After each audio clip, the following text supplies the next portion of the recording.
une des journaux à Kinshasa, comme celle du Forum des As, qui titre vers des négociations directes entre Kinshasa et le M23. Alors pour l'instant, l'Angola a affirmé que des contacts vont être établis avec le M23 dans le but d'ouvrir des négociations directes dans les prochains jours. La porte-parole de la présidence congolaise, Tina Salama, nous a affirmé que la RDC prend acte de cette initiative prise par l'Angola. La prudence est donc de mise du côté des autorités congolaises, car cette annonce a surpris l'opinion publique. La presse nationale parle même de tournant décisif, car jusqu'ici, le président Félix Tshisekedi a toujours refusé des négociations directes avec le M23 qu'il qualifie de terroriste. C'est un pas important parce que la posture de Kinshasa était un frein important dans la négociation. C'est un pas important qui permet d'ouvrir des perspectives de négociation. Depuis les résolutions, on ne sentait pas les choses bouger.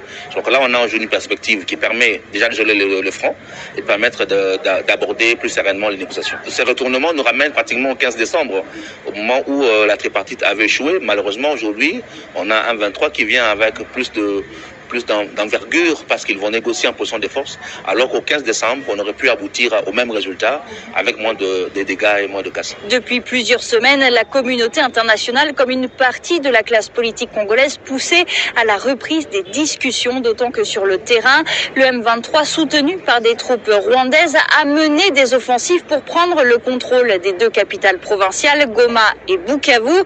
Alors cette annonce est une lueur d'espoir pour les processus régionaux de médiation qui jusque-là n'ont pas eu de réels résultats.